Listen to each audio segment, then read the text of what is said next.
إن الحمد لله نحمده ونستعينه ونستغفره ونعوذ بالله من شرور أنفسنا ومن سيئات أعمالنا من يهده الله فلا مضل له ومن يضلل فلا هادي له أشهد أن لا إله إلا الله وحده لا شريك له وأشهد أن محمدا عبده ورسوله يا أيها الذين آمنوا اتقوا الله حق تقاته ولا تموتن إلا وأنتم مسلمون يا أيها الناس اتقوا ربكم الذي خلقكم من نفس واحدة وخلق منها زوجها وبث منهما رجالا كثيرا ونساء واتقوا الله الذي تساءلون به والأرحام إن الله كان عليكم رقيبا يا أيها الذين آمنوا اتقوا الله وقولوا قولا سديدا يصلح لكم أعمالكم ويغفر لكم ذنوبكم ومن يطع الله ورسوله فقد فاز فوزا عظيما أما بعد فإن أصدق الحديث كتاب الله وخير الهدي هدي محمد صلى الله عليه وسلم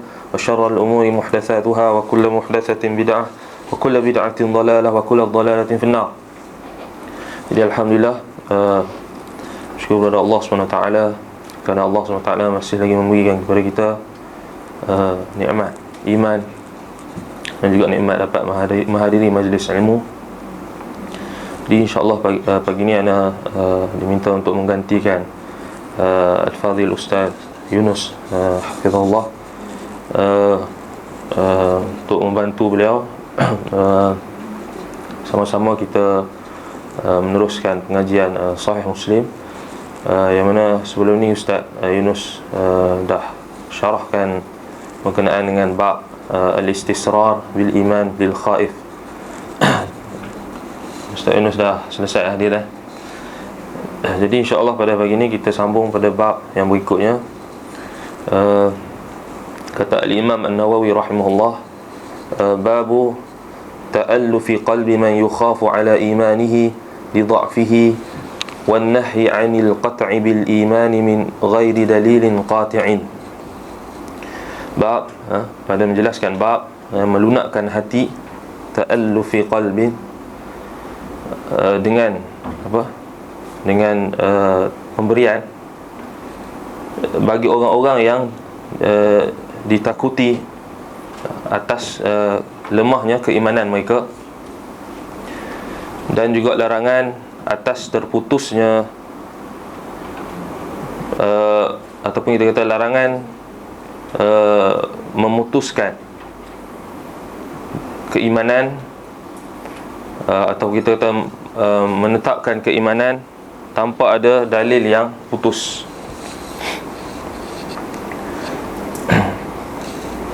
Kemudian al-Imam Muslim rahimahullah meriwayatkan dengan sanadnya, katanya qala haddatsana ibnu Abi Umar qala haddatsana Sufyan an az-Zuhri an Amir bin Sa'd an abihi قال قسم رسول الله صلى الله عليه وسلم قسما فقلت يا رسول الله أعطي فلانا فإنه مؤمن فقال النبي صلى الله عليه وسلم أو مسلم أقولها ثلاثا ويرددها علي ثلاثا أو مسلم ثم قال إني لأعطي الرجل وغيره أحب إلي منه مخافة أن يكبه الله في النار. Imam Muslim rahimahullah meriwayatkan dengan sanadnya daripada yang telah menceritakan kepada kami Ibnu Abi Amir, yang telah menceritakan kepada kami Sufyan Az-Zuhri daripada Amir bin Sa'd Amir bin Sa'din daripada bapaknya, yakni Sa'ad bin Abi Waqqas radhiyallahu an. Katanya Rasulullah sallallahu alaihi wasallam pernah membahagikan, qasama Rasulullah sallallahu alaihi wasallam qasman, suatu pembahagian, yakni harta. Faqultu ya Rasulullah, lalu aku bertanya, ya Rasulullah, wahai Rasulullah, a'ti fulanan, wahai Rasulullah, berikanlah kepada fulan, fa innahu mu'min, berikanlah kepada fulan kerana sesungguhnya dia seorang yang beriman. Faqala an-nabiy sallallahu alaihi wasallam, lalu Nabi SAW membalas, Nabi SAW berkata, au muslimun, dia kata, ataupun bahkan dia seorang muslim, dia hanya seorang muslim.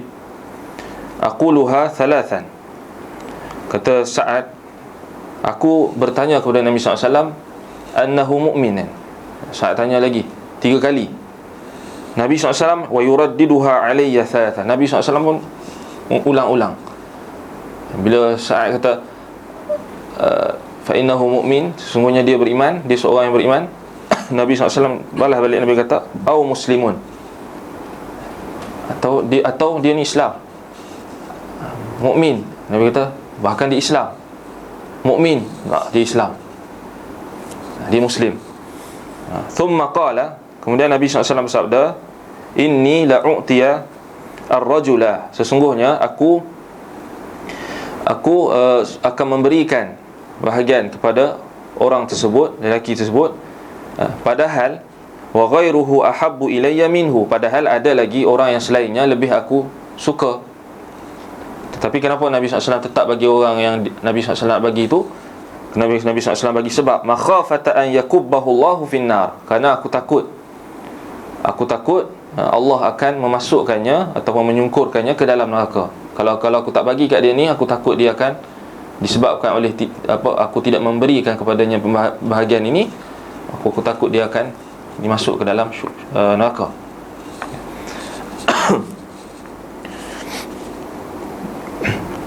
Kita tengok sedikit rijal sanad ini, perawi-perawi yang ada di dalam sanad ini. Pertama, Ibnu Abi Amir iaitulah Muhammad ibnu Yahya ibnu Abi Amir, Muhammad ibnu Yahya ibnu Abi Umar Al-Adani, thumma Al-Makki. Sufyan kat sini Sufyan apa? Sufyan Al-Thawri ke Sufyan ibnu Uyainah? Sufyan di sini Sufyan ibnu Uyainah ibni Abi Imran Al-Hilali, Abu Muhammad Al-Kufi. Sufyan ibnu Uyainah ma'ruf thiqatun thabtun hujjah, imam. Az-Zuhri, Sufyan meriwayatkan an Zuhri, Az-Zuhri Muhammad ibn Muslim Az-Zuhri, imam Al-Hujjah, ma'ruf, kita kenal Az-Zuhri. Kemudian Amir ibn Sa'din, yani Amir ibn Sa'din ibnu Abi Waqqas Az-Zuhri Al-Madani, thiqah, anak kepada Sa'd bin Abi Waqqas. Dan yang kelima dalam sanad ini, iaitulah perawi hadis ini sendiri, iaitulah bapa kepada Amir. Siapa? Abuhu Sa'd ibni Abi Waqqas. Sa'd ibn Abi Waqqas, apa nama dia yang sebenar? Malik ibnu Wuhaib ibni Abdi Manaf ibni Zuhrah ibni Kilab Az-Zuhri. Sa'd ibni Abi Waqqas, nama asal dia Malik ibnu Wuhaib.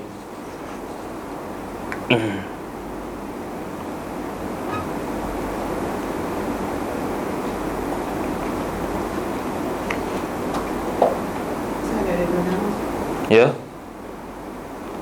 Macam mana ada dua nama? Dia orang Arab, dia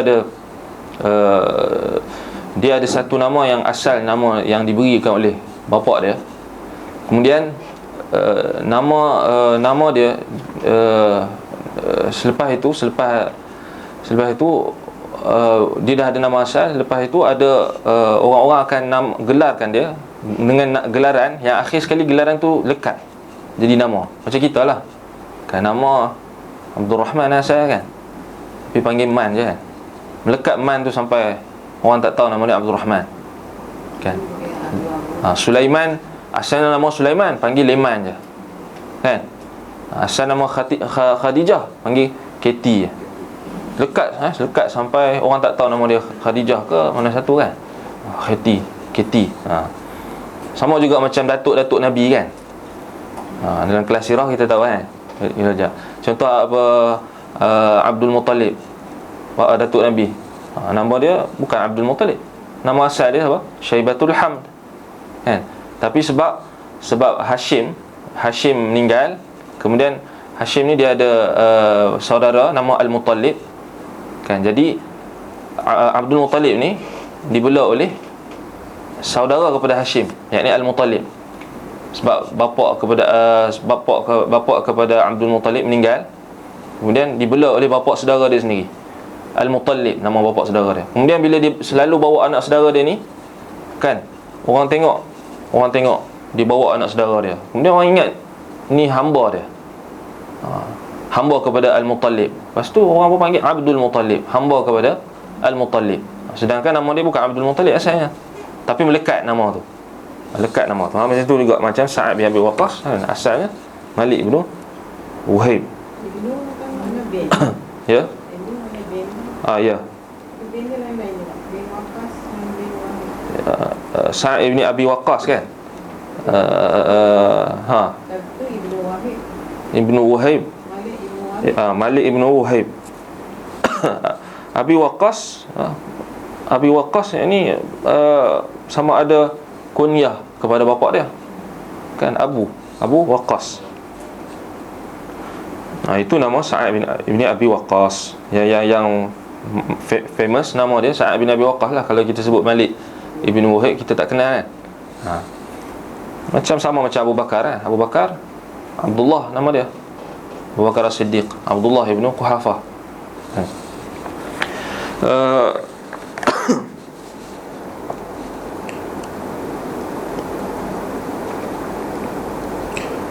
Baik, kita baca hadis yang berikutnya, kerana hadis yang berikutnya ni lafaznya lebih lengkap, dan barulah kita syarahkan hadis ni. Kita baca hadis yang berikutnya.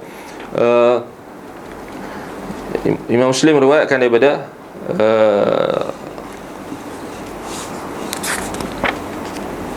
قال حدثني زهير بن حرب قال حدثنا يعقوب بن ابن إبراهيم قال حدثنا ابن أخي ابن شهاب عن عمه قال أخبرني عامر بن سعد بن أبي وقاص عن أبيه سعد أن رسول الله صلى الله عليه وسلم أعطى رهطا وسعد جالس فيهم قال سعد فترك رسول الله صلى الله عليه وسلم منهم من لم يعطه وهو أعجبهم إلي فقلت يا رسول الله ما لك عن فلان فوالله إني لأراه مؤمنا فقال رسول الله صلى الله عليه وسلم أو مسلما قال فسكت قليلا ثم غلبني ما أعلم منه فقلت يا رسول الله ما لك عن فلان فوالله إني لأراه مؤمنا فقال رسول الله صلى الله عليه وسلم أو مسلما قال فسكت قليلا ثم غلبني ما علمت منه فقلت يا رسول الله ما لك عن فلان فوالله إني لأراه مؤمنا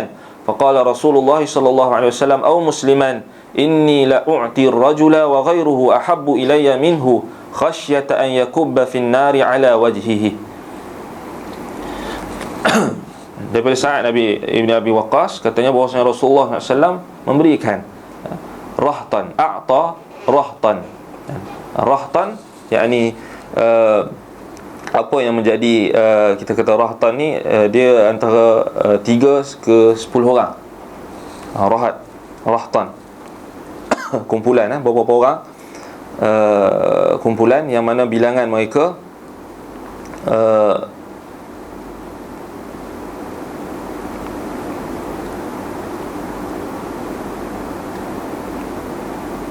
adadun minar rijal min 3 ila 10, daripada 3 orang atau sampai ke 10 orang.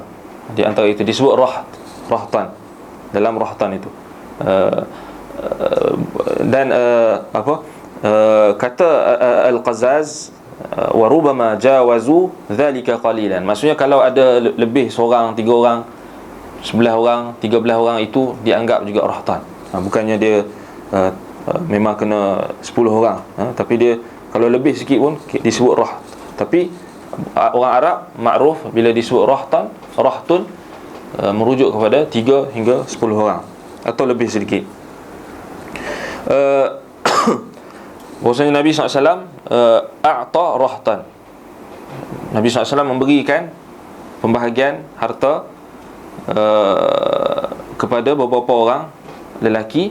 Dalam sebahagian riwayat, dalam riwayat Ismaili, daripada jalur Ibnu Abi Dhi'b dengan datang dengan lafaz annahu ja'ahu rahtun fasa'aluhu fa'atahum fataraka rajulan minhu. Bahawasanya Nabi SAW didatangi oleh sekumpulan lelaki itu, kemudian mereka meminta kepada Nabi, lalu Nabi SAW memberikan kepada mereka, dan Nabi meninggalkan salah seorang lelaki di kalangan mereka. Nabi tak bagi pada salah seorang, Nabi bagi seorang yang lain, dan Nabi SAW meninggalkan salah seorang di kalangan mereka. Itu dalam riwayat Al-Ismaili daripada Ibnu Abi Dhi'b. Kemudian wa qala al-Aini fihi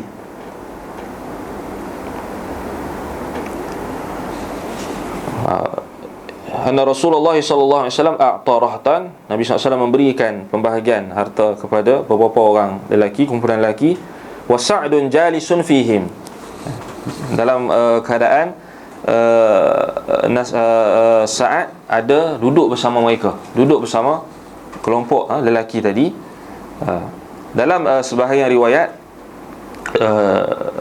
disebutkan bahawasanya Sa'ad kata wa ana jalisun, sebab Sa'ad yang menceritakan hadis itu, dan dalam kata aku tengah duduk bila aku tengok tu. Sa'ad sendiri ceritakan berkenaan dengan diri dia sendiri. Kemudian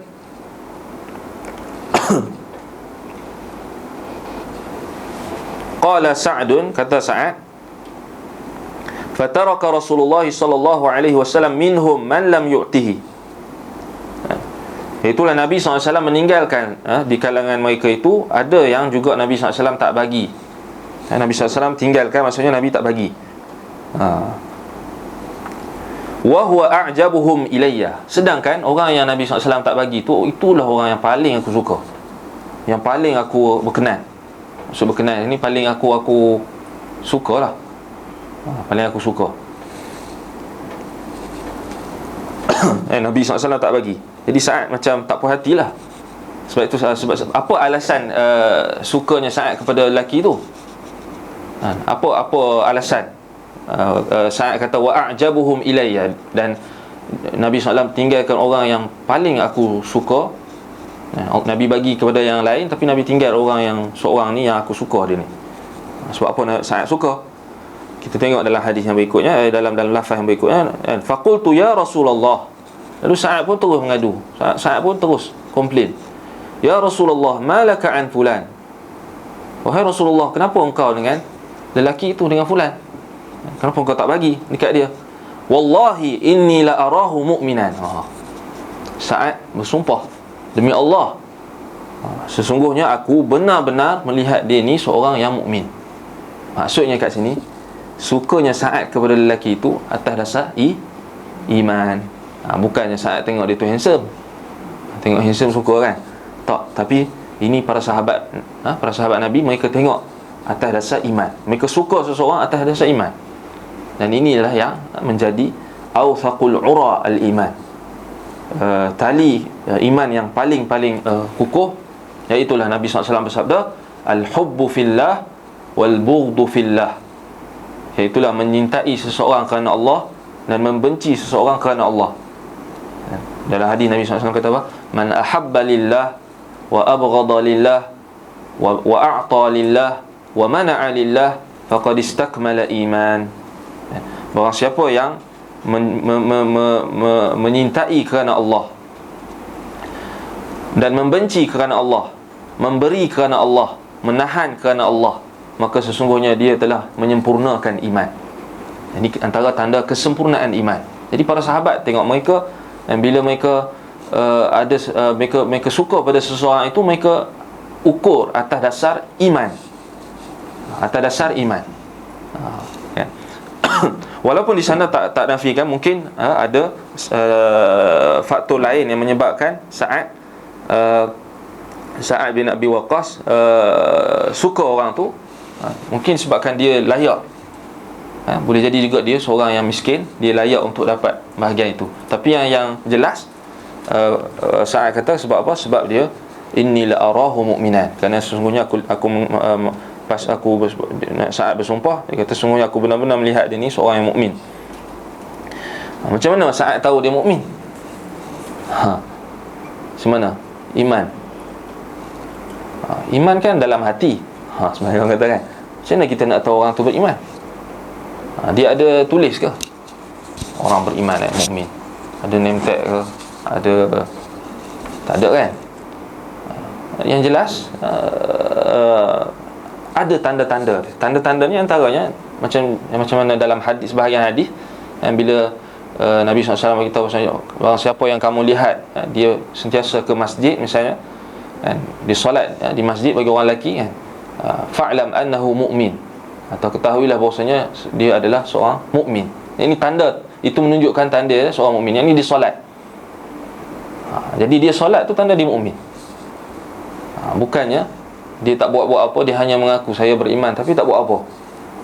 Macam orang hari ni dia kata saya beriman dah kan, tapi saya tak perlu tutup aurat sebab iman saya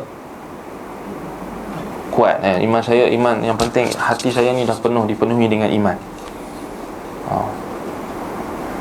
Biarlah orang nak kata apa, biarlah orang nak menghukum, yang penting hati saya baik. Sedangkan kenyataan dia tu sendiri tidak menunjukkan dia seorang yang baik. Kerana seorang yang baik sama apa yang ada di dalam hatinya dan apa yang berada di lisannya. As-sidq, seorang yang benar. Apa yang dia ucapkan di lisan dia sama dengan apa yang berada di dalam hatinya. Sebaliknya orang munafik, apa yang disebut di lisannya tak sama dengan apa yang ada di dalam hatinya. Jadi di sini mungkin Sa'ad tahu, Sa'ad kenal dia ni orang yang mukmin, maksudnya dia beriman dan dia mengerjakan tuntutan iman, solat. Sa'ad tengok dia, Sa'ad jumpa dia di masjid ke misalnya, kan. Jadi Sa'ad nampak dia ni orang yang mukmin. Jadi sebab itu Sa'ad berani bersumpah, wallahi, inni la arahu mu'minan, demi Allah sesungguhnya aku benar-benar melihat dia ni, berpandangan dia ni seorang yang mukmin. Faqala Rasulullah sallallahu alaihi wasallam, Nabi sallallahu alaihi wasallam, nampak antara didikan Nabi sallallahu alaihi wasallam, apabila Nabi sallallahu alaihi wasallam melihat sahabatnya melakukan kesalahan, Nabi sallallahu alaihi wasallam terus tegur. Tapi Nabi sallallahu alaihi wasallam tegur dalam bentuk yang kita kata paling ringkas ataupun kita kata simple.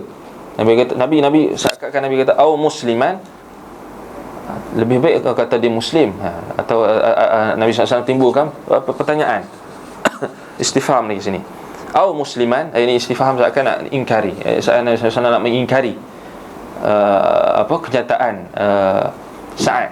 Sebab Sa'ad seakan-akan Sa'ad kata tu, bila Sa'ad sumpah kemudian dia takkid lagi, wallahi inni la arahu, berapa penegasan kat situ.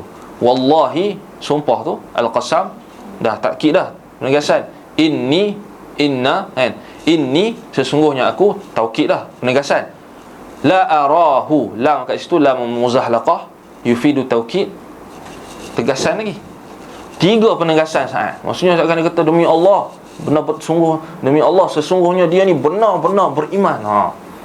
Nabi SAW nampak bahawasanya Sa'ad confirm. Sa'ad macam confirm. Yang mana sebab itu Nabi SAW tegur. Nabi kata au musliman, Nabi kata bukankah dia muslim? Qala fasakattu qalilan.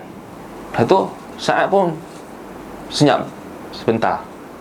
Sebab Nabi Sa'ad nak cuba nak faham lah apa yang Nabi SAW nak maksudkan. Bila Nabi SAW kata au musliman, kan, kemudian Nabi SAW kata apa? Sa'ad kata apa? Thumma ghalabani ma a'lamu minhu. Kemudian aku, kata Sa'ad, nak apa sangkaan aku terhadap fulan ini tetap macam tu, tetap macam apa yang aku kata. Lalu aku kata lagi, faqultu ya Rasulullah ma laka an fulan. Ulang lagi, saya ulang lagi, kan. Fa wallahi inni la arahu mu'minan. Diulang lagi, sesungguhnya benar-benar aku lihat dia ni, dia bersumpah dengan Allah bahwasanya dia ni seorang yang beriman. Faqala Rasulullah SAW aw musliman. Nabi SAW balas balik, bahkan dia seorang muslim, kan. fasakattu qalilan. Sama juga Sa'ad berhenti lagi, cuba nak hadam apa yang Nabi SAW nak sampaikan. Maksudnya kat situ seakan-akan Sa'ad macam dia fasakattu qalilan, maksud dia fasakattu sukutan qalilan kan. Dia ada mahzuf di situ, masdar. Sa'ad aku senyap dengan senyap yang sedikit. Maksudnya kalau kita terjemah harfi kan, maksudnya aku diam sebentar. Aku diam sebentar. Kemudian thumma ghalabani ma alimtu min. Apa yang aku tahu berkenaan dengan lelaki itu tetap ghalabani alaihi. Dia mengalahkan apa yang Nabi SAW ucapkan. Saat tetap nak tegakkan apa yang dia sangka. Apa yang disangka berkenaan dengan seorang lelaki tadi. Ya Rasulullah, ma laka an fulan fa wallahi inni la arahu mu'minan. Diulang lagi. Faqala Rasulullah sallallahu alaihi wasallam, au musliman. Bahkan dia seorang muslim.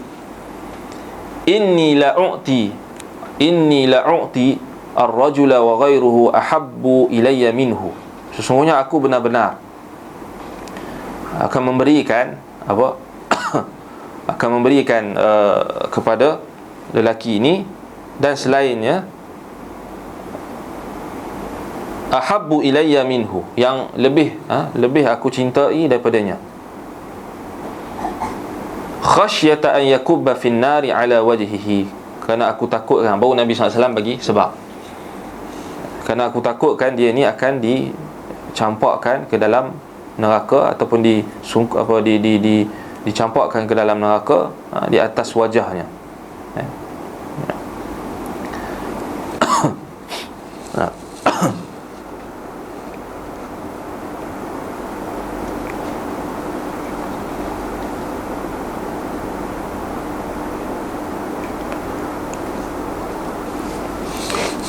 Sa'ad bin Abi Waqqas dia bersumpah, kata para ulama apabila menjelaskan berkenaan dengan sumpahnya Sa'ad dalam hadis ini, wa huwa min hilfi Sa'd ala ma dhannuhu. Ini adalah sumpah yang disangkakan, atas sumpah yang diucapkan oleh Sa'ad di atas apa yang dia sangkakan. Dan fakanat hadhihi al-yamin laghiyah. Maka sumpah ini adalah sumpah lagha. Sumpah yang maksudnya tak dikira lah. Sumpah yang tak dikira. Walidzalika lam yunkiruha an-nabiy sallallahu alaihi wasallam. Sebab apa?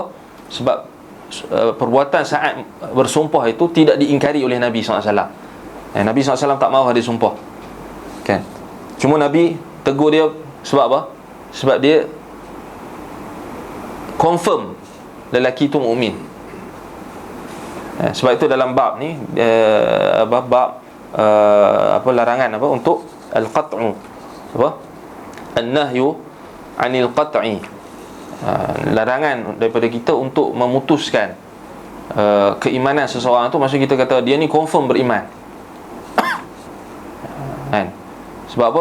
Sebab ditakuti ianya adalah salah satu bentuk tazkiyah ataupun penyucian, menyucikan diri seseorang yang sebenarnya kita tidak tahu hakikatnya, kan? Dan boleh jadi juga dapat menyebabkan orang itu rasa ujub, rasa terpedaya dengan pujian seseorang. Okay. Jadi Nabi SAW tak ingkari sumpah Sa'ad, menunjukkan sumpah itu sumpah laghiyah, sumpah yang lagha.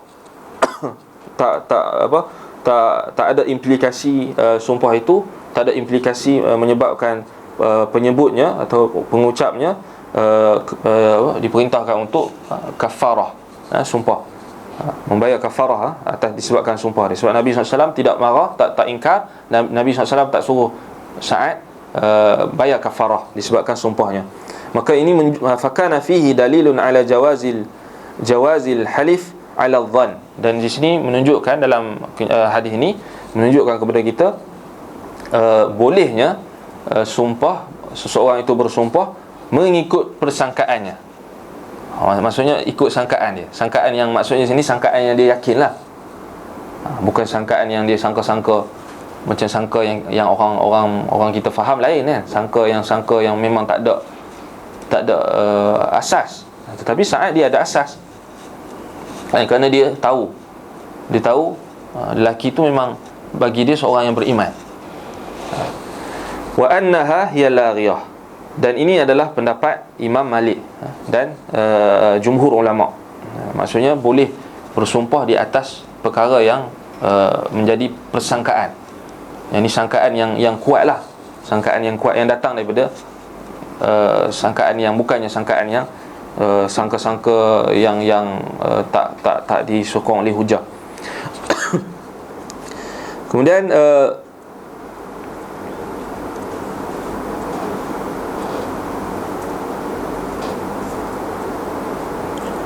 faqal berkenaan dengan kenyataan Nabi sallallahu alaihi wasallam, Nabi kata au musliman, au kat situ maksudnya bal, kan, bal, yakni bahkan.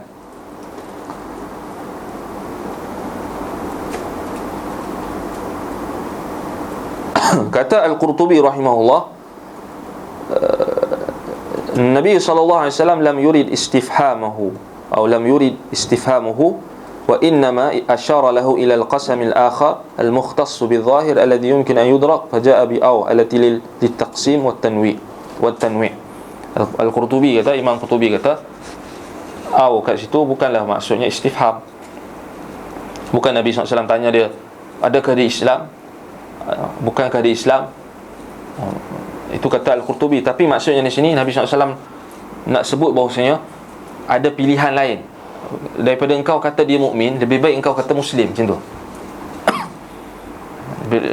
Nabi SAW bagi didikan, bimbingan. Nabi SAW suruh Sa'ad ubah, kata baik kamu kata Muslim asalkan itu. Tak, Sa'ad cakap inilah arahu mu'minan. Nabi kata au musliman, atau Muslim. Maksudnya atau Muslim maksudnya bukankah Muslim, bukankah dia Muslim.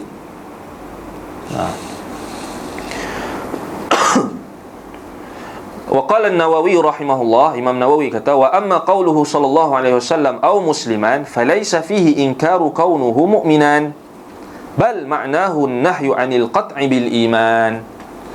Imam Nawawi kata sabda Nabi au musliman itu bukanlah ia bermaksud Nabi SAW mengingkari keadaan lelaki itu dia adalah seorang mukmin. Bukan Nabi nak kata dia ni bukan mukmin. Nampak? Bukan Nabi nak kata dia ni tak beriman. Takkanlah Nabi SAW nak cakap macam tu, kan?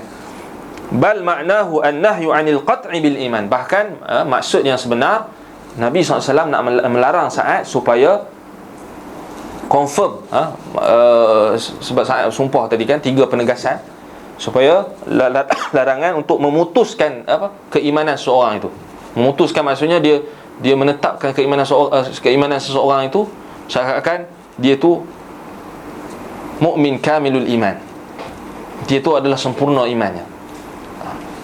Di sini kita kena faham, bila lihat kaedah, kita ingat balik kaedah yang mungkin Ustaz Yunus dah terangkan, sebab kita dah masuk kitabul iman ni dah banyak kan. Mungkin pada awalnya kita makruf, kita maklum kaedah berkenaan dengan iman dan Islam.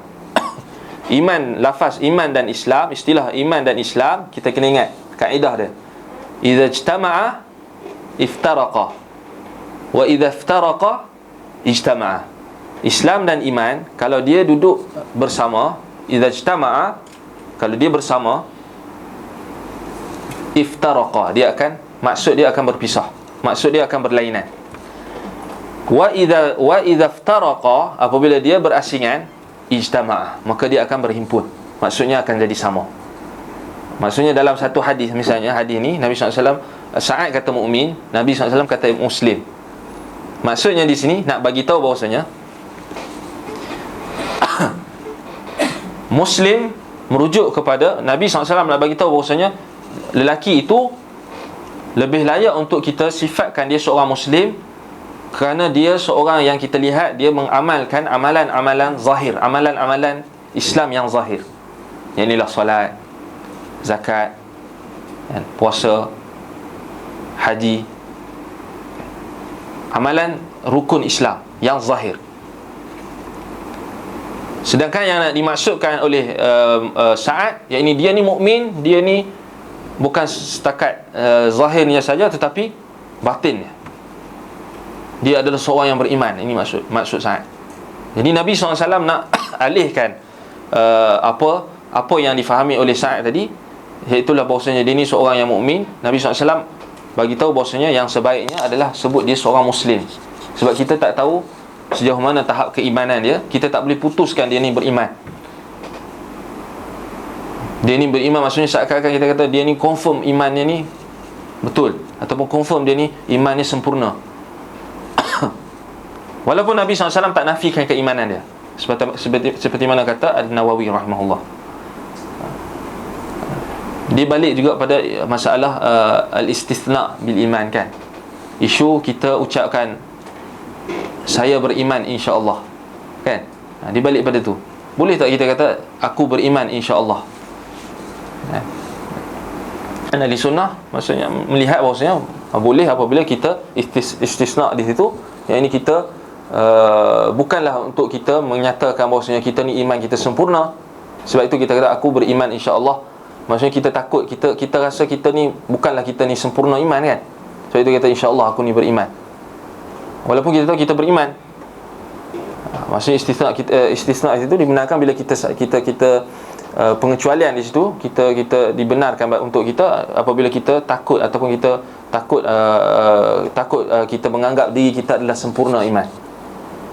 Ataupun kita ialah kita rasa kita ni ialah kita saja tahu berkenaan dengan diri kita.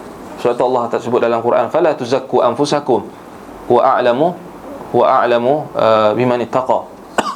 Janganlah kamu menyucikan diri kamu. Yang ni janganlah kamu menganggap diri kamu suci. Bila kita kata saya beriman, dia beriman, ditakuti, maksudnya kita tak tahu kan hakikatnya, tapi hakikat fulan itu, tapi kita jazam, kita dengan pasti kita kata dia ni confirm beriman. Sebaliknya tak boleh kan? Tak boleh. Kita guna dulu lafaz dia ni Muslim. Dia ni Muslim. Tetapi dalam masa yang sama tak menafikan dia beriman. Tapi di sini nak beritahu Nabi SAW hanya memberi bimbingan yang sebaiknya. Bimbingan yang lebih baik maksudnya saat menggunakan lafaz Muslim.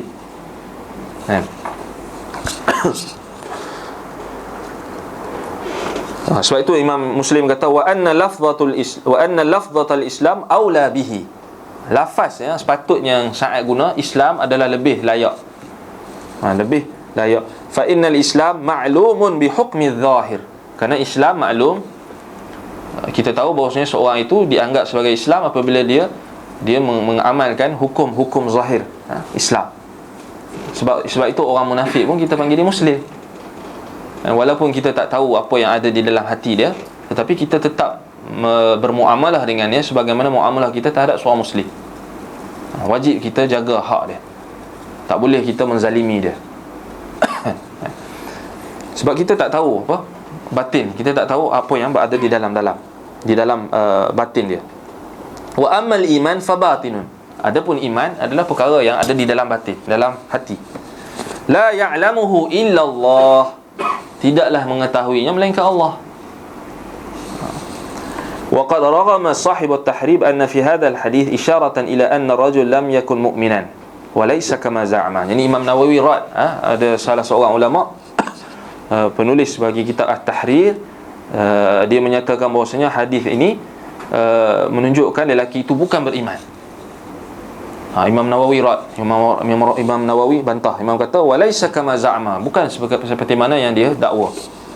Bal fihi isyaratun ila imanihi. Bahkan Nabi SAW sebut musliman itu menunjukkan mengisyaratkan bahawasanya lelaki itu memang beriman. Fa inna Nabiy sallallahu alaihi wasallam qala fi jawabihi Sa'd, inni la u'ti ar-rajula wa ghayruhu ahabbu ilayya minhu. Sebab apa? Sebab Nabi SAW sebut di dalam jawapannya kepada Sa'ad, sesungguhnya aku benar-benar akan beri kepada seorang lelaki, dan selainnya yang aku lebih suka daripada lelaki itu. Wa ma'nahu u'ti man akhafu alaihi li dha'fi imanihi an yakfur. Sebab apa Nabi SAW bagi orang lain? Sebab apa? Sebab dalam hadis yang sama, akhir hadis tu Nabi kata apa? Aku bagi kepada orang yang selain lelaki yang Sa'ad kata beriman tadi, aku bagi kepada orang yang lebih aku takuti iman dia akan lemah kalau aku tak bagi. Maksudnya lelaki yang Sa'ad suka tadi, dia beriman. Sebab orang yang lain tadi ada yang imannya lebih rapuh daripada lelaki ni. Ini menunjukkan Nabi SAW tak menafikan keimanan lelaki tadi yang Sa'ad bersumpah kata dia beriman. Tapi Nabi SAW tak bagi atas alasan ada lagi orang lain yang Nabi SAW nampak mereka ni iman mereka nak dibandingkan dengan lelaki yang Sa'ad suka tadi, iman mereka tu rapuh. Rapuh sebab apa? Mungkin mereka baru masuk Islam. Mungkin mereka duduk berjauhan daripada Nabi SAW di Madinah. Sekali-sekala je datang jumpa Nabi, kan? Sekali-sekala je datang ke majlis Nabi, majlis ilmu yang Nabi SAW sampaikan ilmu di dalamnya. Jadi Nabi SAW nampak ada lagi di sana maslahah yang lebih, iaitulah diberi kepada lelaki yang lain. Nabi SAW tinggalkan lelaki tadi yang Sa'ad kata dia beriman.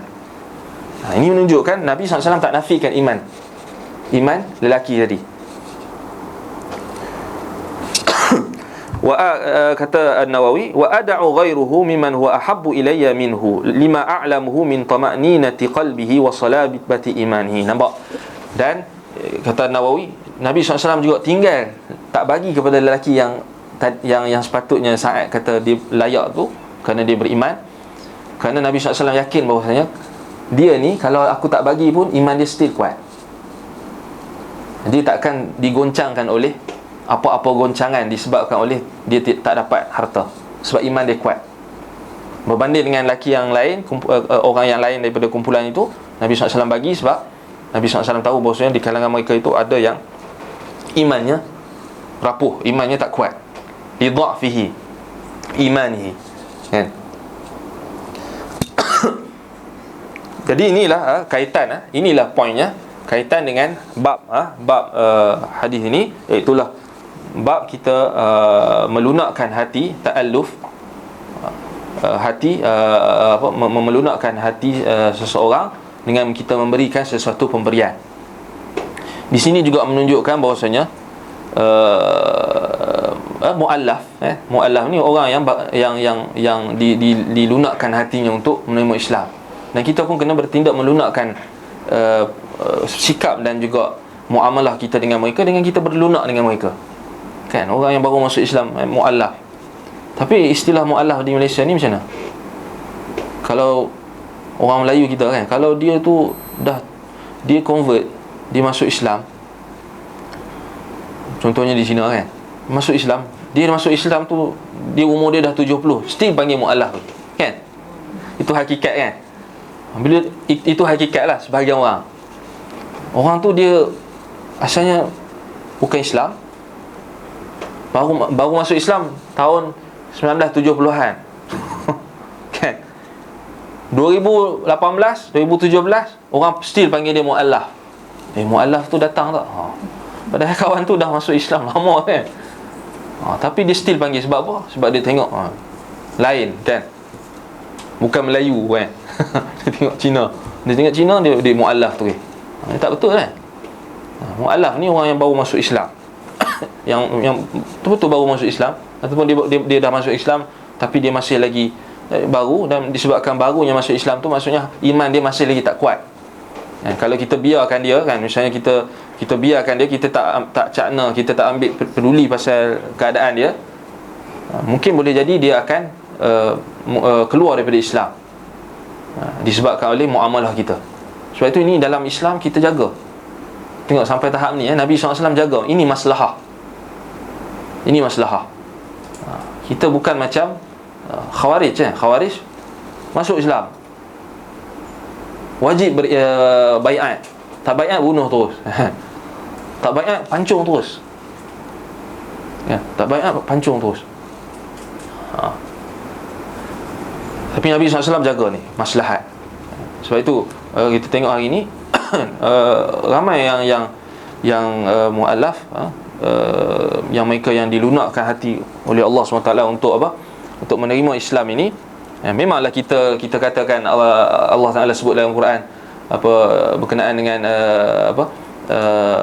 law anfaqta jami'an ma fil ardi ma allafta baina qulubihim kan, walakin Allah allafa baina qulubihim. Kalaulah engkau wahai Muhammad, engkau menghimpunkan segala yang ada di harta yang ada di langit dan bumi ini untuk menghimpunkan mereka, menghimpunkan hati-hati mereka, ini melunakkan hati-hati mereka, ma allafta baina qulubihim, engkau tak boleh melunakkan hati mereka, kau tak boleh menyatukan hati-hati mereka. Tetapi walakin Allah allafa bainahum, tetapi Allah lah yang melunakkan hati mereka. Walaupun kita kata hakikatnya duit itu tak boleh, bukanlah satu kita kata sarana ataupun kita kata cara yang kita kata satu-satunya untuk menggunakan untuk melunakkan hati seseorang atau untuk menghimpunkan orang kan. Sebab sebagian orang dia salah faham, dia faham maksudnya duit tu adalah segala-galanya. Duit tu kalau bagi duit ni settle masalah. Boleh tarik dia ke Islam. Tak, kan? Allah Taala tegur Nabi kita sallallahu alaihi wasallam, "Lau anfaqta ma fil ardi jami'an ma allafta baina qulubihim." Kalau engkau infakkan segala yang ada di langit dan bumi ni, engkau nescaya engkau tak boleh nak menghimpunkan ataupun nak melunakkan hati-hati mereka. Allah lah yang melunakkan hati mereka. Maksudnya hakikatnya duit pembahagian yang kita bagi itu bukan itu yang menyebabkan hati mereka lunak, tetapi sebab apa? Sebab Allah yang melunakkan. Dengan apa? Sebab Allah Ta'ala campakkan dalam hati dia, bila dia tengok orang Islam ni karim, jawad, pemurah kan, dia tengok, oh aku ni tak ada apa, aku ni tak pernah kenal dia, aku ni memang tak ada langsung hubungan dengan dia, tapi bila aku masuk Islam, aku ni macam saudara dia. Dia nampak macam tu. Dia rasa dihargai. Jadi dari situlah, disebabkan itulah Allah Ta'ala lunakkan hati dia. Bukan disebabkan duit tu sangat sebenarnya, tapi disebab apa? Sebab dia tengok pemurahnya hati orang Islam, sanggup tolong walaupun dia tak pernah kenal sebelum ni. Tapi bila dia masuk Islam, dia dah seakan-akan jadi saudara dia.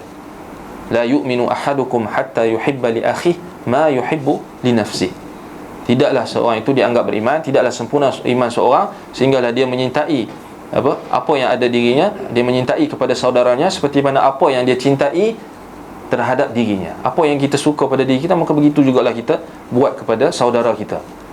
Jadi nak bagi tahu di sini bukan duit tu sebenarnya, tetapi apa yang dia tengok sikap. Dia tengok sikap orang Muslim yang beri, yang sangat pemurah, kan? Beri tanpa ada apa-apa balasan, kan? Tak minta pun apa-apa balasan daripada pemberiannya. Jadi disebabkan itulah mereka Allah Ta'ala lunakkan hati mereka, kan? Disebabkan sikap ataupun akhlak yang ditunjukkan oleh seorang Muslim itu juga. Ini Nabi SAW nak ajar kita. Begitulah juga kita dalam layanan kita kepada mu'allaf. Begitulah selayaknya kita, kan? Sebab hari ni kalau sekarang ni kalau di Sabah semua orang cerita, kan? Padri-padri yang masuk ke masuk ke dalam kampung-kampung, kan? Padri-padri ni, kan? Dia orang sanggup masuk ke dalam pedalaman semata-mata nak sebarkan Kristian, Kemudian dia orang memang duit tu memang dia orang bagi, kan? Sampai tahap sebahagian orang Islam kita, dululah yang diceritakan oleh sahabat-sahabat, ada beberapa kes yang mana disebabkan oleh kelalaian orang-orang yang pegang di pejabat agama, sebahagian mereka, kan, maksudnya tak ambil peduli berkenaan dengan mu'allaf ini. Akhir sekali mu'allaf ini yang mana mereka ni masih lagi iman mereka masih rapuh, bila mereka tak cukup duit, jadi mereka pergi jumpa padri-padri, kan? Sebab apa? Padri-padri ni dia berikan duit kepada mereka. Jadi sebab itu kita alhamdulillah negara kita ada macam-macam jabatan, perkim, kan? Dia orang memang betul-betul jaga orang-orang yang mu'allaf ini, saudara-saudara baru yang baru masuk Islam, yang mana kita kena jaga hak-hak mereka. Jadi itulah yang nak dimaksudkan dengan bab ini. Itulah bahawasanya ta'alluf, kita melunakkan hati seseorang dengan kita memberikan sesuatu, dan juga larangan kita mengucapkan secara pasti akan keimanan seseorang. Begitu juga hadis yang berikutnya, sama juga hadis yang sama. Kita baca je hadis ni.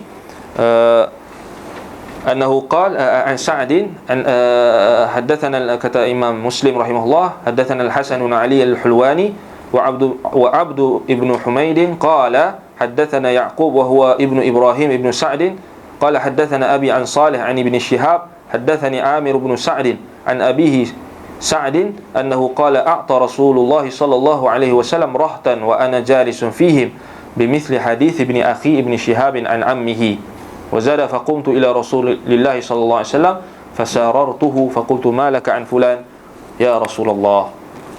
Dengan lafaz yang ada sedikit tambahan, so bahawasanya Sa'ad bangun dan dia pergi kepada Rasulullah SAW, kemudian dia mengadu terus, dia tanya, kenapa engkau tak beri kepada fulan?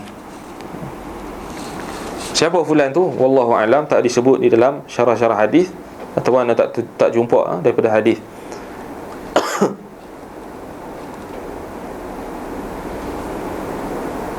Bahkan di dalam sebahagian hadis, di dalam sebahagian lafaz, sebagaimana disebutkan oleh Al-Hafiz Ibnu Hajar Al-Asqalani rahimahullah, dalam sebahagian lafaz Nabi SAW kata bal, Nabi SAW tegur bal qul muslim.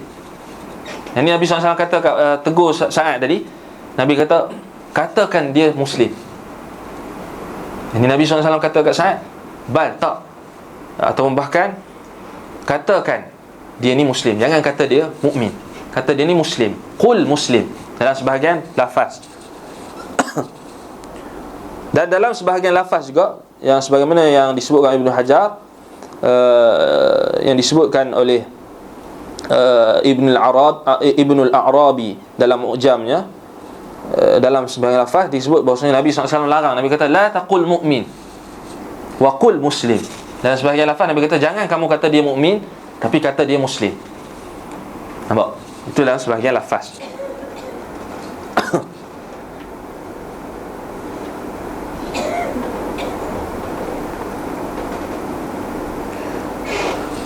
Kemudian kata para ulama, wa muhassal al-qissah anna Nabi SAW kana yusa'ul ata' liman adhara al-Islam. Di sini menunjukkan kepada kita Nabi SAW sangat pemurah dan sangat meluaskan pemberian dia terhadap orang yang menzahirkan Islam. Ta'allufan, kerana Nabi SAW nak melunakkan hati mereka. Falamma a'ta raht wa hum minal mu'allafah wa taraka Ju'ailan wa huwa minal muhajirin.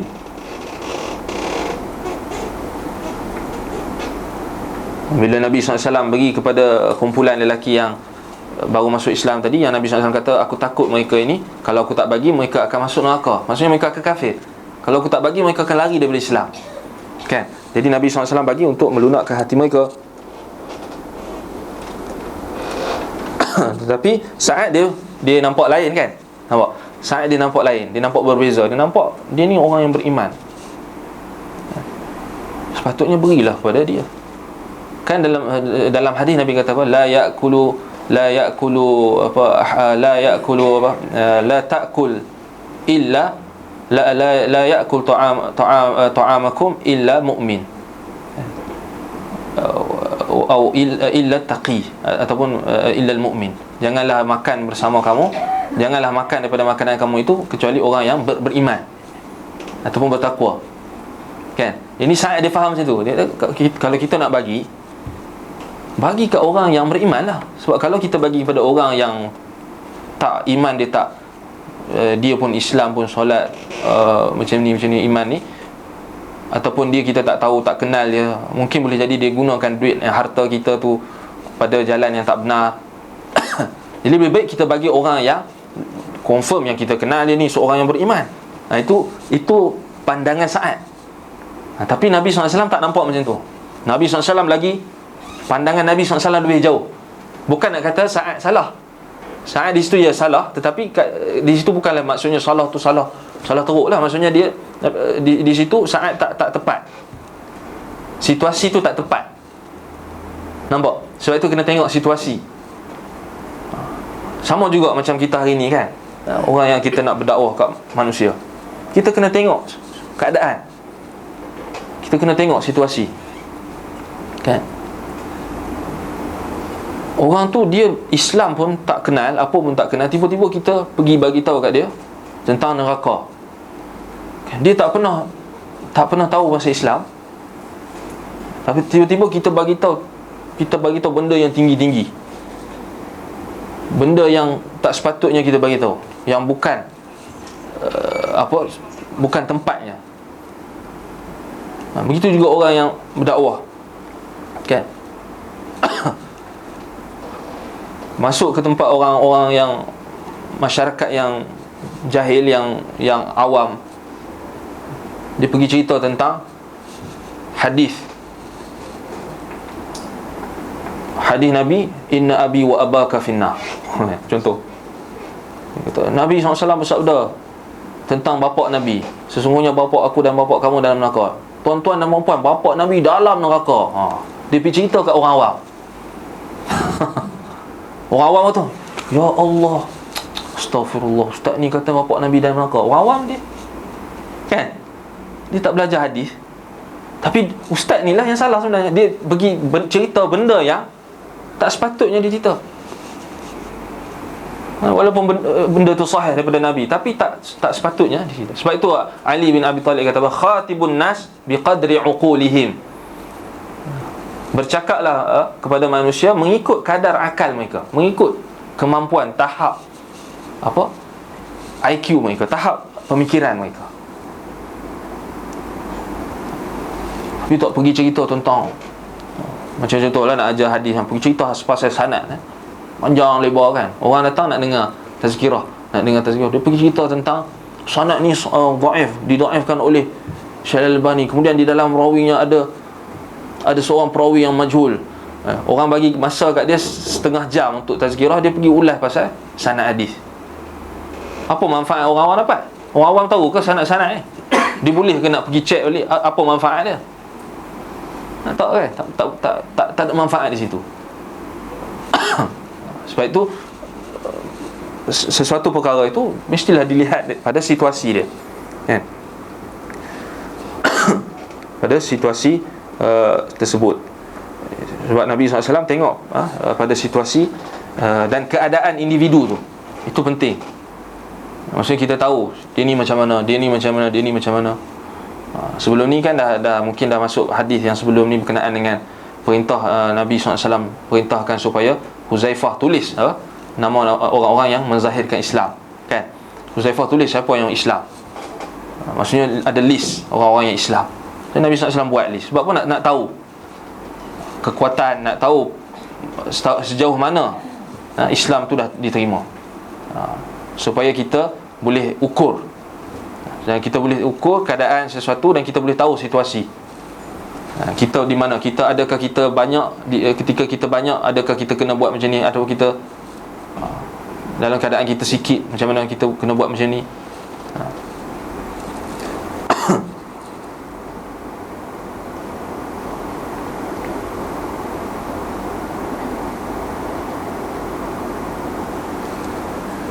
Kemudian hadis yang berikutnya, kata Imam Muslim rahimahullah,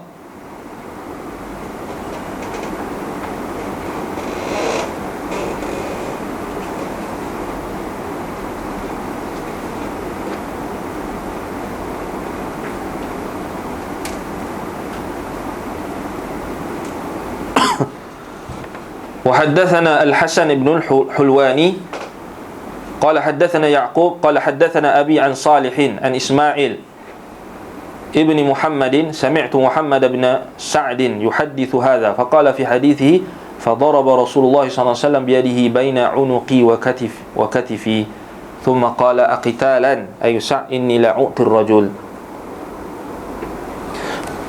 Nabi SAW sabda dalam kata Muhammad ibn Sa'ad daripada Ismail bin Muhammad, katanya aku mendengar Muhammad ibn Sa'ad menceritakan berkenaan hal ini, cerita kisah ini, bahawasanya dalam Nabi SAW selepas menyebutkan hal tersebut, Nabi SAW memukul tangannya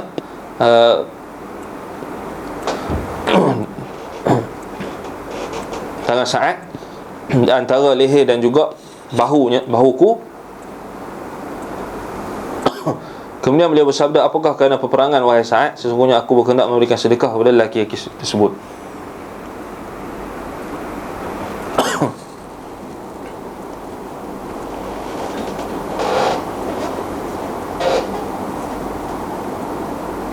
Kita tengok hadis ni.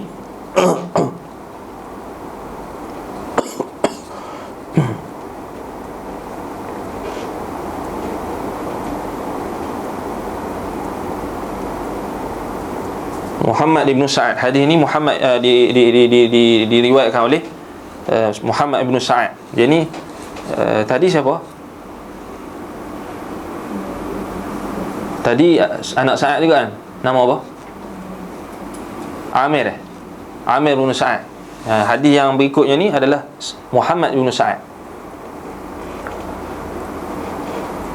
abang kepada Amir ataupun adik. Muhammad ibn Sa'ad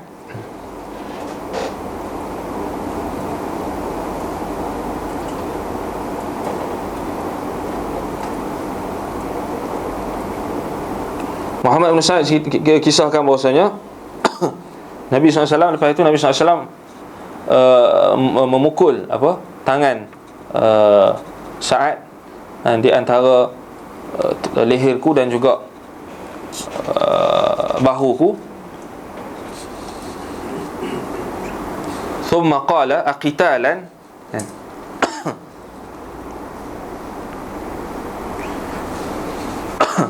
Sebab Nabi SAW nampak Sa'ad tak puas hati. Sebab Sa'ad kan dah bersumpah 3 kali kan. Bukan maksudnya Sa'ad tu tak puas hati pada Nabi, tapi Sa'ad macam tak puas hati sebab apa? Dia tak bagi kepada lelaki yang Sa'ad kenal tadi. Lalu Nabi SAW kata aqitalan, ai Sa'ad, kau nak perang dengan aku?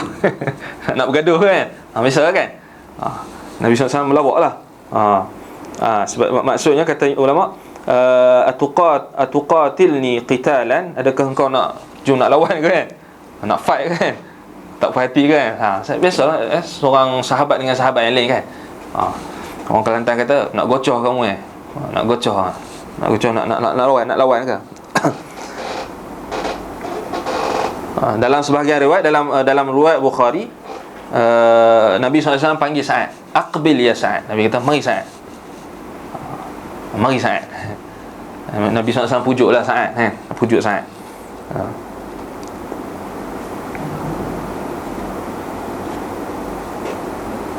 Tetapi yang benar aqitalan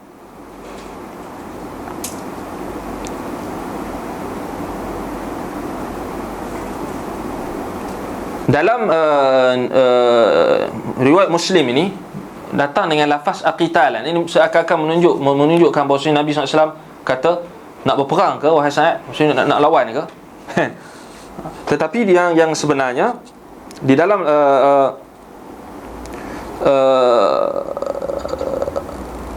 sebahagian nuskhah dan juga ada di dalam Sahih Muslim, iqbalan ay Sa'ad. Maksudnya di sini ada berlaku tashif, ada berlaku salah faham kan. Sebab apa? Kita tunjuk lafaz hadis tu aqitalan dengan iqbalan lebih kurang sama.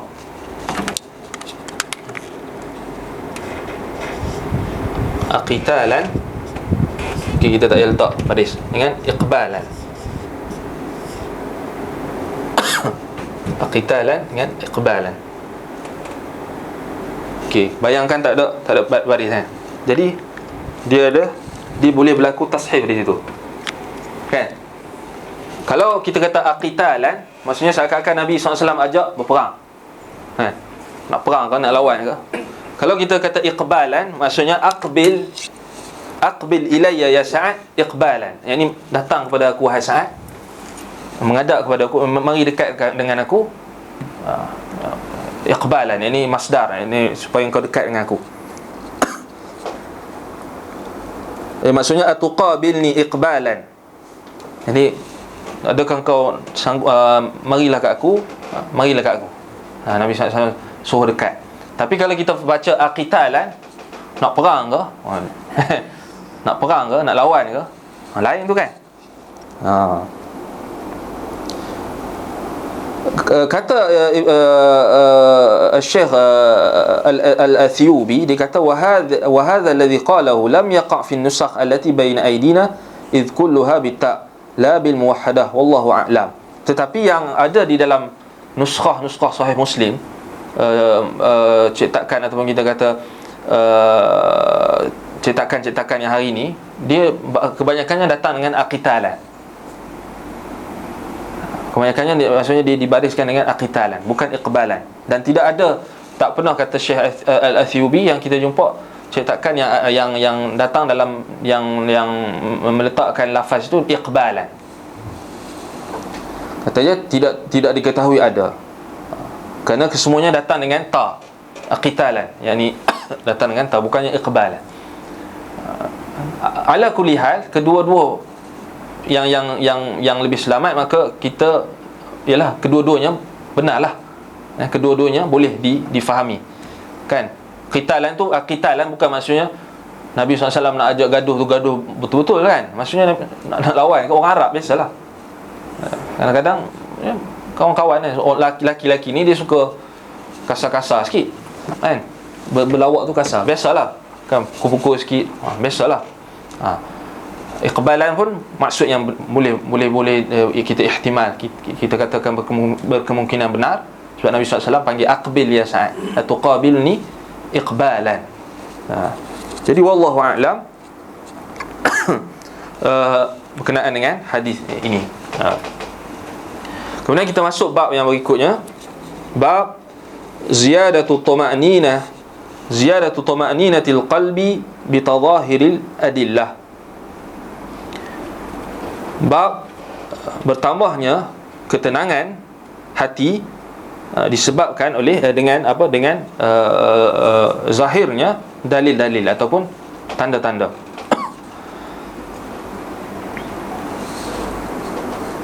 Imam Muslim meriwayatkan dengan sanadnya, wa haddatsani Harmalah bin Yahya qala akhbarana Ibnu Wahb qala akhbarani Yunus an Ibn Shihab an Abi Salamah bin Abdurrahman wa Sa'id bin Musayyib an Abi Hurairah anna Rasulullah sallallahu alaihi wasallam qala nahnu ahaqqu bisyakki min Ibrahim sallallahu alaihi wasallam idh qala rabbi arini kaifa tuhyil mauta.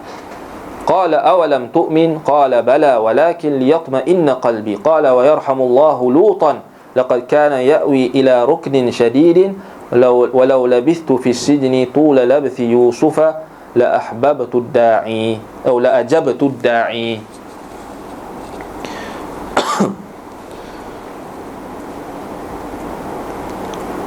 Imam Muslim meriwayatkan daripada Harmalah ibnu Yahya ibnu Harmalah ibnu Imran At-Tujibi Abu Hafs Al-Misri sahibu Syafi'i. Harmalah ibnu Yahya seorang anak murid Imam Syafi'i, anak murid kepada Imam Syafi'i. Wafat pada 244 Hijrah. Harmalah ibnu Yahya antara salah seorang anak murid Syafi'i, iaitulah Al-Misri, yakni Mesir. Kerana kita tahu bahawasanya Imam Syafi'i rahimahullah wafat pada tahun 204 kan. Imam Syafi'i wafat 204 dan wafat di Mesir. Harmalah ibnu Yahya. Kemudian qala akhbarana Ibnu Wahb, telah mengkhabarkan kepada kami telah menceritakan kepada kami Ibnu Wahb, iaitulah Abdullah ibnu Wahb ibnu Muslim al-Qurasyi maulahum Abu Muhammad al-Misri, thiqatun hafizun faqihun abidun. Ini pun Ibnu Wahab ni juga Misri, yakni Mesir, daripada Mesir. Thiqah dan hafiz, faqihun seorang yang faqih dan seorang yang abid, seorang yang kuat beribadah. Kemudian Ibnu Wahab meriwayatkan akhbarani Yunus, telah menceritakan kepada kami Yunus ibnu Yazid ibnu Abin Najad al-Umawi maulahum Abu Yazid al-Aili, thiqatun thabt. Kemudian daripada Yunus an Ibn Shihab, daripada Ibn Shihab kita kenal Muhammad ibnu Muslim Az-Zuhri Ada disebut Ibnu Syihab Az-Zuhri, orang yang sama. Daripada Abu Salamah ibni Abdurrahman ibni Auf, anak kepada Abdurrahman ibni Auf, iaitulah Abu Salamah. Nama dia Abdullah. Nama anak kepada Abdurrahman ibni Auf ni Abdullah, tapi dia masyhur dengan kunyah dia. Apa dia? Abu Salamah. Daripada Sa'id bin Musayyib. Sa'id bin Musayyib ma'ruf, Ibnu Hazan Ibni Abi Wahab Al-Qurashi Al-Makhzumi Al-Madani, thiqatun thabtun faqihun fadilun, min kibar tabi'in. Wafat pada 90 ataupun selepas 90 Hijrah. Daripada Abu Hurairah radhiyallahu anhu. Abu Hurairah ma'ruf, Abdul Rahman bin Sakhr radhiyallahu anhu. Katanya bahwasanya Rasulullah sallallahu alaihi wasallam bersabda, "Nahnu ahaqqu bisyakki min Ibrahim." Kami lebih berhak merasa ragu-ragu daripada Nabi Ibrahim ketika dia berkata alaihi salam, "Idz qala rabbi arini kaifa tuhyil mauta." Ketika dia berkata, wahai Tuhanku, arini, tunjuklah kepada aku, nampakkanlah kepada aku, kaifa tuhyil mauta, bagaimana kamu menghidupkan orang yang mati. Qala awalam tu'min, Allah berfirman, apakah kamu tidak beriman? Apakah kamu tidak percaya kepada kekuasaanku? Awalam tu'min, apakah kamu tidak beriman? Qala bala, Nabi Ibrahim menjawab, bahkan aku beriman, aku tetap yakin, aku tetap beriman. Walakin liyatma'inna qalbi, akan tetapi agar hati aku tenteram, liyatma'inna qalbi. Qala, kemudian Nabi SAW bersabda, wa yarhamullahu Lutan, semoga Allah merahmati Lut, yang ini Nabi Lut. Laqad kana ya'wi ila ruknin syadid, sesungguhnya dia benar-benar dia benar-benar telah berlindung, bersandar, berlindung kepada ruknin syadid, yakni suatu kekuasaan yang kuat, yang kuat. Ini Allah. Laqad kana ya'wi ila ruknin syadid walau labithtu fi sijni tula labthi Yusufa la ajabtu da'i. Kemudian Nabi SAW ceritakan pula berkenaan dengan Nabi Yusuf AS. Nabi kata,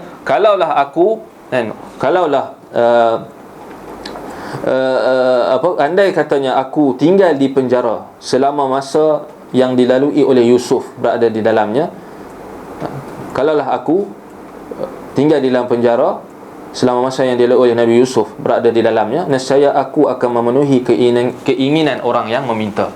Keinginan orang yang meminta itu merujuk kepada siapa? Orang Melayu kita kata apa? Zulaikha kan? Zulaikha. Kita tengok syarah kepada hadis ini.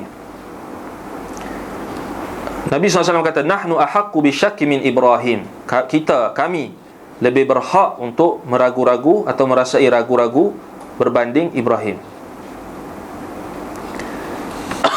Para ulama khilaf di dalam memahami hadis ini, memahami maksud nahnu ahaqqu bisyakki min Ibrahim, dengan pendapat yang sangat banyak.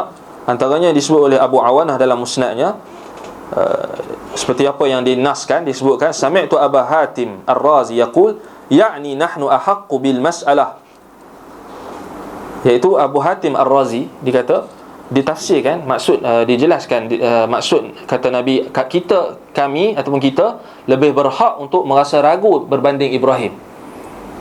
Maksudnya nahnu ahaqqu bil mas'alah, maksudnya kita ni lebih berhak untuk rasa untuk minta kepada Allah supaya tunjukkan kepada kita macam mana Allah Ta'ala hidupkan orang yang mati berbanding Ibrahim.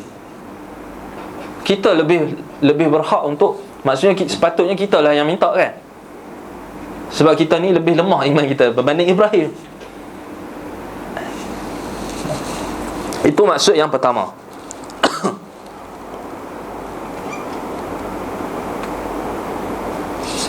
Kata Al-Qadi Ismail, kana ya'lamu biqalbihi anna Allah yuhyil mauta walakinahu ahabba an yara mu'ayanah. Katanya Ibrahim, dia bukan tak tahu Allah Ta'ala mampu untuk menghidupkan orang yang mati. Kerana kalaulah kita kata Nabi Ibrahim tak tahu Allah Ta'ala mampu menghidupkan orang yang mati, maka itu jahil lah. Sedangkan dia seorang Nabi, dia Ibrahim Khalilullah. Bukan bermaksud Nabi Ibrahim tak tahu, tetapi kata ulama, kata Qadi Ismail, walakinnahu ahabba an yara mu'ayanah. Tetapi Nabi Ibrahim dia nak tahu, dia suka kalau dia boleh tengok live, dia boleh tengok dengan mata dia.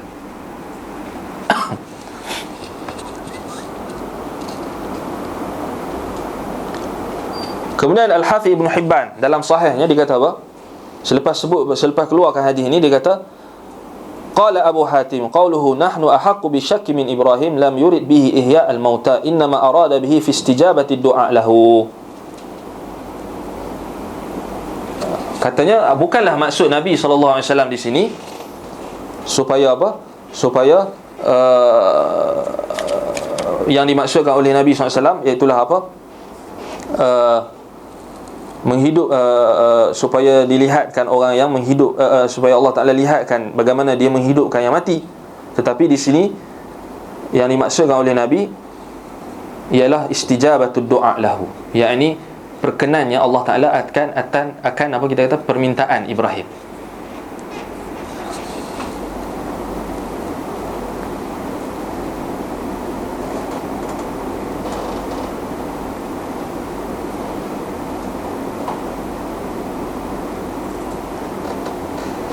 Yang ini maksudnya kat sini Nabi SAW bagi tahu, maksudnya kita sepatutnya kita lebih lebih kita rasa lebih ragu, adakah Allah akan perkenankan permintaan kita, ataupun kita kena ragu ataupun lebih yakin adakah Allah Ta'ala berhak untuk memperkenankan apa yang kita minta. Itu sebahagian ulama kata maksudnya bukan di sini maksudnya kita berhak juga untuk minta kepada Allah supaya tunjukkan kepada kita apa yang hidup, apa yang Allah Ta'ala boleh hidupkan. Kita minta tu bukan. Maksudnya di sini kita berhak untuk minta seperti mana Ibrahim, kita berhak untuk yakin bahawasanya permintaan kita itu Allah akan perkenankan, sebagaimana Ibrahim minta kepada Allah diperlihatkan bagaimana Allah Ta'ala hidupkan yang mati. Sebegitu juga kita berhak untuk kita minta kepada Allah dan kita yakin bahawasanya apa yang kita minta Allah Ta'ala akan perkenankan. Itu yang dimaksudkan oleh sebahagian ulama, antaranya yang dinukilkan oleh Ibn Hibban daripada Abu Hatim. Kenapa? Kerana Ibrahim dia rasa ragu-ragu. Ragu-ragu bukan ragu-ragu pada apa? Kekuasaan Allah boleh menghidupkan yang mati, bukan. Tetapi lam yutayaqqan atau lam yatayaqqan annahu yustajabu lahu fi. Ibrahim dia ragu-ragu pada adakah Allah Ta'ala memperkenankan permintaan ini atau tak. Itu maksud dia.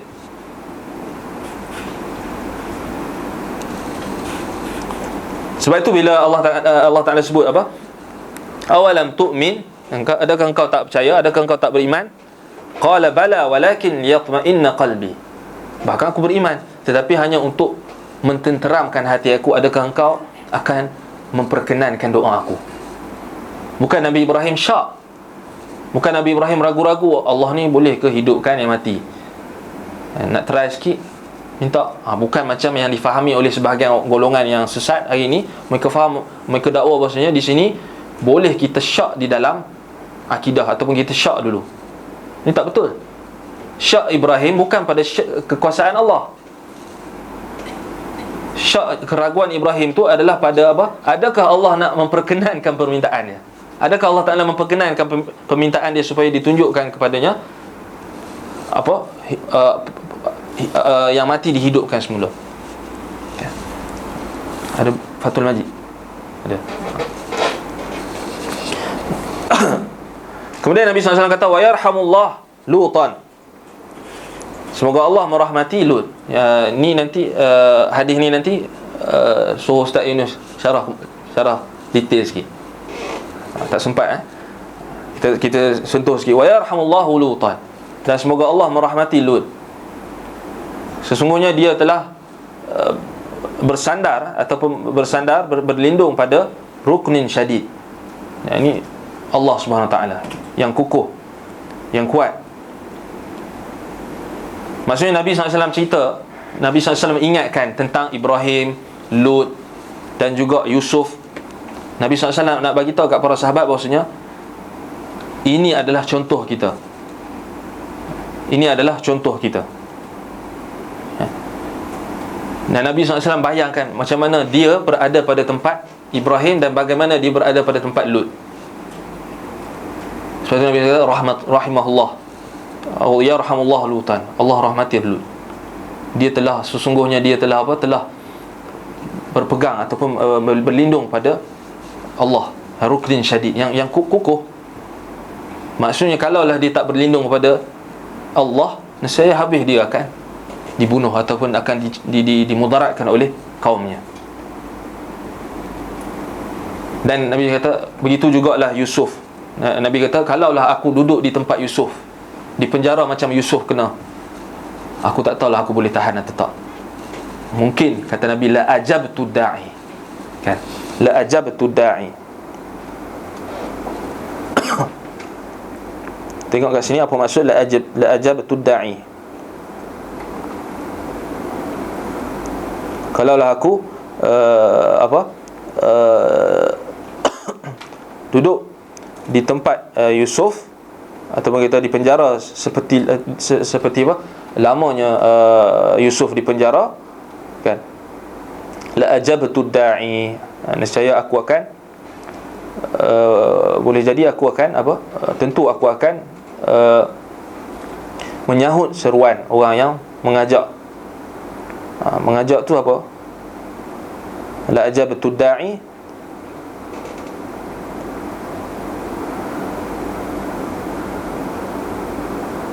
iaitu la asra'tul ijabah fil khuruj minas sijin. Yani tentulah aku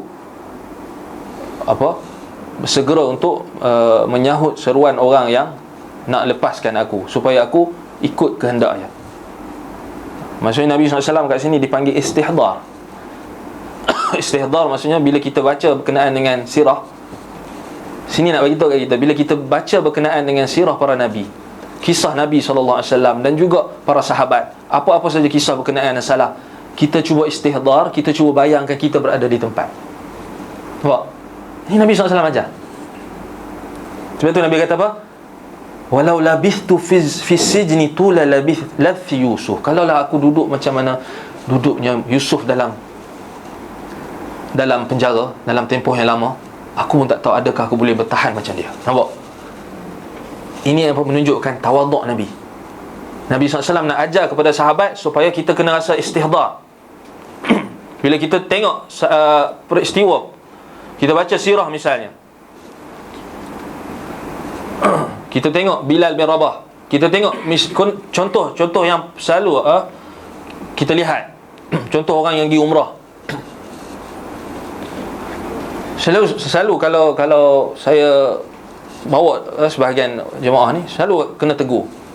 Sebab terutamanya bila dia orang pergi ziarah dekat Jabal Uhud, Bukit Uhud, bila kita kisahkan tentang kisah Uhud, peperangan Uhud, bagaimana pasukan pemanah dia orang turun, Allah Ta'ala uji dia orang turun, dia orang lari daripada turun daripada bukit pemanah yang Nabi SAW larang untuk dia orang turun, kerana mereka terfitnah dengan harta yang ada di bawah dan mereka menyangka bahawasanya musuh sudah tidak ada. Itu yang sebenarnya. Tapi ada sebahagian orang dia celupa, mulut dia celupa, dia kata sahabat tamak. Ini celupa betul. Dia tengok sahabat tamak, nakkan harta rampasan, nakkan harta perang. Sebab itu dia orang ini tak ada adab dengan sahabat. Sepatutnya kita buat apa? Ini yang Nabi ajar, kita istihdar. Kita bukannya kita kata kalaulah aku duduk di sini macam mana keadaan aku, tentu aku lagi teruk, aku turun tu memang aku lagi tamak pada harta. Bukannya kita salahkan sahabat, tapi kita kena tengok istihdar. Kalau kita duduk di situ, apa? Adakah kita boleh kita confirm kita ni akan selamat? Kan? Kita cuba lihat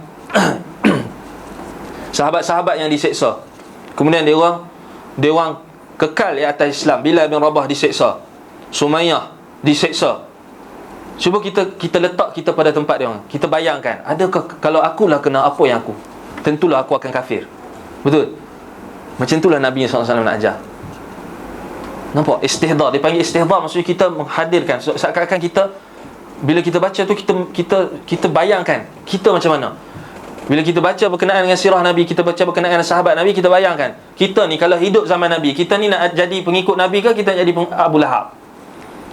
Kalau kita fikir balik, kalau aku hidup zaman Nabi, tahu aku ni antara pengikut orang-orang munafik apa. Nampak? Menunjukkan kita kena rasa rendah diri, dan kita kena rasa bahawasanya sentiasa kita ni tidak akan terselamat daripada makar dan tipu daya, daripada fitnah. Bukannya kita mendabik dada kita ni, kalau aku duduk di tempat dia ni, confirm aku hebat kan. Bukan itu bukan cara. Wallahu ta'ala alam.